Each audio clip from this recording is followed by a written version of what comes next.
Bismillahirrahmanirrahim. Assalamualaikum warahmatullahi wabarakatuh. Selamat pagi, siang, sore, malam, kapanpun kalian menyimak video pembelajaran di channel Explore Biologi. Pada video kali ini kita akan melanjutkan seri hereditas pada channel Explore Biologi. Jika sebelumnya kita sudah membahas tentang pedigree atau peta silsilah, lalu penentuan jenis kelamin, dan kelainan yang diturunkan pada autosom atau kromosom tubuh, maka pada video kali ini kita akan mencoba membahas tentang kelainan yang diturunkan melalui gonosom. Ingat, apa itu gonosom? Gonosom adalah kromosom seks atau kromosom kelamin. Sehingga nantinya penyakit-penyakit atau kelainan-kelainan ini akan ditentukan oleh jenis kelamin seseorang. Ya. Jadi peluangnya nanti pada laki-laki dan pada perempuan itu bisa berbeda. Oke. Kita masuk ke kelainan yang pertama. Yang pertama ada hemofilia. Apa itu hemofilia? Hemofilia adalah suatu kondisi di mana ada kelainan genetik yang ditandai oleh darah yang sukar membeku. Apa artinya sukar membeku? Jadi jika kamu misalnya secara tidak sengaja jatuh lalu terluka gitu, kegores misalnya keluar darah sedikit. Kalau pada orang normal, darah tersebut sesungguhnya akan berhenti sendiri. Sesungguhnya akan pada waktunya dia akan menutup sendiri lukanya, darahnya akan membeku terlebih dahulu.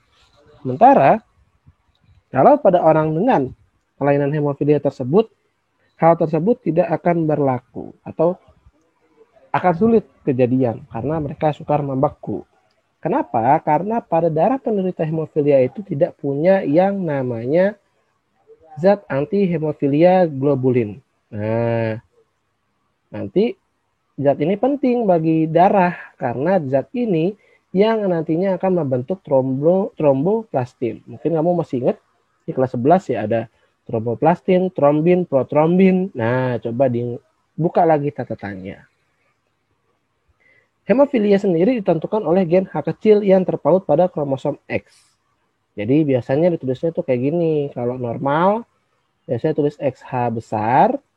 Sementara kalau penderita XH kecil atau gen pembawanya itu gen XH kecil, kromosom XH kecil. Seperti itu. Nah, keturunan yang mempunyai genotip resesif homozigot bersifat letal, ya, letal yang artinya secara hereditas peluang hidupnya kecil. Seperti itu. Gejalanya bisa dilihat di sebelah kiri, mimisan, pendarahan pada luka, pendarahan pada gusi dan lain-lain. Mudah mengalami memar. Jadi, untuk orang-orang hemofilia itu kondisinya agak sulit. Mereka benar-benar harus dijaga. Mereka benar-benar harus dijaga supaya tidak terkena luka. Walaupun mungkin tidak sengaja gitu ya. Jadi kondisinya memang cukup sulit. Bagi penderita laki-laki misalnya mereka harus mengkonsumsi obat secara rutin. Bagi membantu untuk pembekuan darah itu sendiri. Dan pembekuan darahnya pun setelah dibantu obat-obat tertentu belum tentu bisa seperti orang yang normal. Seperti itu. Sementara kalau pada perempuan, kenapa dianggap letal? Karena perempuan mempunyai sebuah kondisi yang dinamakan apa? Menstruasi. Nah, menstruasi itu kan keluarnya darah secara alami karena tidak ada pembuahan sel telur oleh sel sperma. Nah, tadi aja luka kecil aja bisa mengakibatkan pendarahan, apalagi menstruasi yang jelas-jelas keluar darah secara alami. Seperti itu ya. Nah, itu penjelasan tentang hemofilia. Ini secara hereditas, jadi hemofilia itu genotipnya ada beberapa. Tadi yang membawa itu kan XH kecil ya, XH kecil. Kalau gen pembawanya tadi ada 2, resesif, maka wanita dan bersifat letal. Ingat kalau wanita itu XX, kalau pria itu XY. Oke. Kalau balikannya, kalau lawannya XH besar, maka dia akan menjadi wanita normal. Sementara kalau kombinasi dari keduanya, nah ini harus diingat juga. Ingat, H besar itu dominan, H kecil itu resesif. Oleh karena itu selalu XH kecil itu ditulis terlebih dahulu dibandingkan XH besar itu selalu ditulis terlebih dahulu dibandingkan XH kecil. Jadi kalau misalnya kamu nih nulis XH kecil, XH besar. Nah, ini nggak benar ya, salah penulisannya. Karena ingat, resesif itu selalu ditulis setelah gen dominan. Oke, kita lanjut. Selanjutnya, kalau itu pada wanita. Sekarang kalau pada pria, nah dia kan cuma membawa satu gen X nih, satu kromosom X. Jadi nggak ada namanya pria carrier atau pria pembawa. Tapi adanya cuma dua jenis. Yaitu ada yang namanya pria normal dan pria hemofilia. Kalau pria normal, dia akan menjadi XH besar Y. Ya, normal karena ini gen normal H besar nih. Sementara kalau pada pria hemofilia, dia akan membawa XH kecil. Gitu. Ya. Oke. Itu demikian tentang hemofilia. Selanjutnya, kita akan mencoba membahas tentang kelainan yang kedua, yaitu buta warna. Mungkin sebagian dari kamu sudah pernah lah, saya yakin, melihat gambar seperti ini. Tes ini dinamakan sebagai, kalau saya tidak salah, tes Ishihara.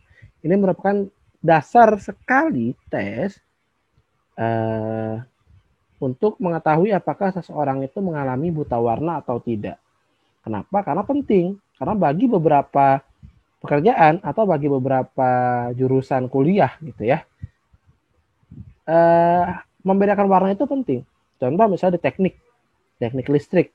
Listrik itu kan punya banyak kabel ya, dengan warna yang bermacam-macam. Kalau misalnya harusnya kabel merah yang digunting, tapi ternyata kabel biru yang digunting, karena tidak bisa membedakan warna, repot. Nah, misalnya di ilmu biologi juga bagi kita warna itu penting.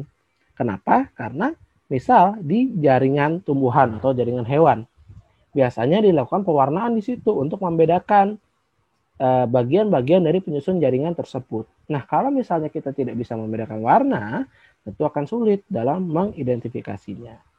Sekarang coba bagi kamu yang melihat video pembelajaran ini bisa diketik di kolom komentar angkanya berapa aja sih gitu ya. Nanti mungkin akan saya coba klarifikasi apakah benar angka yang kamu tuliskan pada kolom komentar tersebut. Oke, kita lanjut. Buta warna. Apa yang menyebabkan buta warna? Buta warna itu disebabkan oleh kelainan pada sel kerucut mata. Akibatnya apa? Akibatnya dia tidak bisa mengenali warna-warna tertentu. Buta warna sendiri dia bisa dibedakan secara umum menjadi dua hal atau dua macam. Yang pertama adalah buta warna total. Dan yang kedua adalah buta warna parsial atau sebagian.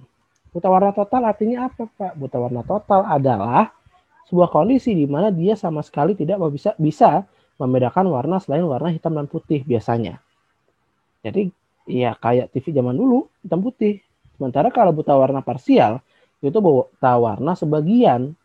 Misalnya kalau merah namanya protanopia, atau hijau deuteranopia, dan biru tritanopia. Seperti itu ya. Kondisi buta warna itu sebenarnya secara hereditas sama persis dengan hemofilia. Jadi kalau kamu sudah paham tentang hemofilia tadi, tentu kamu akan sangat mudah memahami tentang buta warna ini. Gitu ya. Perbedaannya hanya di perbedaan cara menuliskan genotipnya saja. Jika tadi, kalau pada hemofilia, dominannya kan XH besar ya. Sementara kalau pada buta warna biasanya cukup ditulis X saja. Ya, X. Sementara kalau resesif atau penderita gen pembawanya itu XH kecil ya pada hemofilia. Sementara kalau pada buta warna itu adalah XCB. CB itu arti dari color blind bahasa Inggris ya. Sama seperti hemofilia, XCB ini bersifat resesif, tertaut pada kromosom X, sehingga laki-laki buta warna akan menurunkan sifat buta warnanya hanya kepada anak perempuannya. Ya dong, karena secara ilmu hereditas, ayah itu hanya bisa mewariskan kromosom Y kepada anak laki-laki. Ya, karena ya kain yang membentuk kromosom XY itu kan X-nya dari ibu, Y-nya dari ayah. Nggak mungkin Y-nya dari ibu, karena ibu sendiri tidak punya kromosom Y. Nah, seperti itu ya. Lalu biasanya untuk kedua kelainan ini dia menyilang. Artinya kalau seorang ibu mempunyai atau membawa kromosom atau gen resesif tersebut, maka gen resesif tersebut akan menyilang kepada anak laki-laki. Sementara kondisi sebaliknya, kalau yang membawa kromosom gen resesif itu adalah ayah, maka yang menerima adalah anak perempuan. Seperti itu ya. Oke, itu buta warna. Ya, contohnya bisa kamu lihat di sebelah kiri contoh persilangannya ya. Saya tidak akan menjabarkan persilangannya secara detail karena secara intinya persilangannya sama kayak monohibrid. Saya hanya mengenalkan genotip dan fenotipnya saja, seperti itu ya. Selanjutnya ada yang namanya anodontia. Apa itu anodontia? Anodontia adalah sebuah kondisi di mana dia nggak punya benih gigi dalam tulang rahangnya sehingga giginya nggak tumbuh. Kita manusia normal punya gigi, walaupun dengan kondisi yang berbeda-beda. Ya, mungkin ada yang giginya maju ke depan, gitu kan, atau ada yang normal tapi agak kuning-kuningan, ya itu normal, sebuah kondisi yang mungkin banyak orang mengalami. Nah, kalau anodontia, dia nggak punya gigi. Kenapa? Karena benihnya aja nggak ada di dalam tulang rahang, seperti itu. Biasanya ditemukan atau dijumpai pada pria. Dan anodontia sendiri ditentukan oleh gen A kecil terpaut pada kromosom X. Sama ya. Jadi kalau pada anodontia, penderita gen dominan atau gen normalnya itu bisa ditulis dengan dua hal. Bisa X plus atau XA besar. Sementara kalau pada penderita itu ditulis sebagai XA kecil. Seperti itu. Pak, berarti Y nggak bawa dong? Enggak, karena kan dibilang di sini gen A kecil terpaut pada kromosom X, bukan Y. Nanti ada yang terpaut sama kromosom Y. Lalu yang terakhir ada hipertrikosis. Hipertrikosis ini adalah contoh kelainan gonosom yang cukup berbeda dengan 3 contoh yang sudah kita bahas sebelumnya. Kalau pada hipertrikosis, kelainannya itu berupa tumbuhnya rambut pada bagian-bagian tertentu, misal pada daun telinga, wajah, dan anggota tubuh yang lain. Hipertrikosis bisa kamu lihat contohnya di sebelah kiri atas. Atau kisahnya zaman dulu tuh ada di bagian sebelah kiri ya, saya dapat ini dari salah satu Instagram, World History, itu ada tulisannya di situ. Jadi dulu ada seorang namanya Petrus Gonsalvus, dia punya yang namanya hipertrikosis. Terus dijelaskan di situ, hipertrikosis adalah sebuah kondisi di mana tumbuh yang namanya rambut panjang sekitar tubuh atau sekitar badan si Petrus tadi. Akibatnya apa? Akibatnya dia diperlakukan sebagai binatang peliharaan. Jadi memang zaman dulu peradaban manusia belum semaju sekarang. Mungkin ketika sekarang ada yang kayak gitu akan dikecap oleh manusia yang lain. Sementara zaman dulu kondisi kayak gitu tuh dalam tanda kutip mereka anggap normal. Gitu.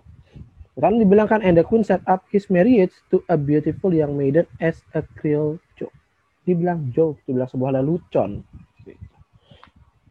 Ya, jadi kita bersyukur ya bisa hidup di masa sekarang, walaupun mungkin saat saya merekam video ini sedang masa pandemi dan kamu yang di masa depan mendengar video ini mungkin ternyata dunia lebih banyak masalah, ya tetap kita syukuri bahwa kita tetap masih bisa bertahan hidup.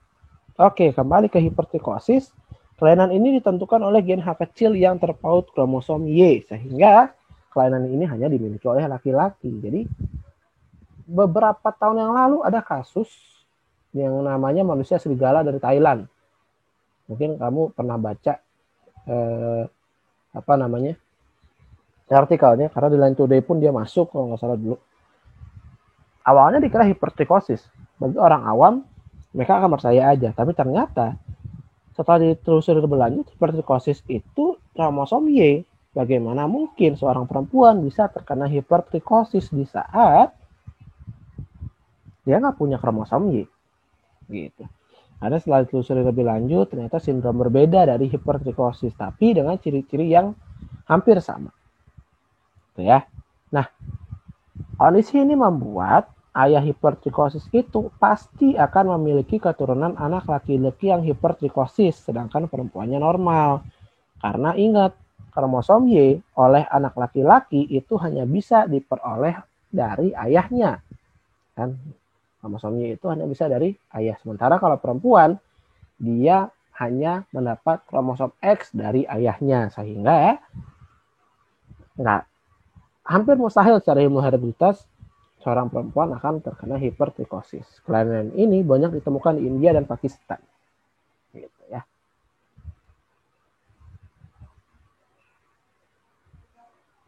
Oke, untuk video kali ini cukup sekian.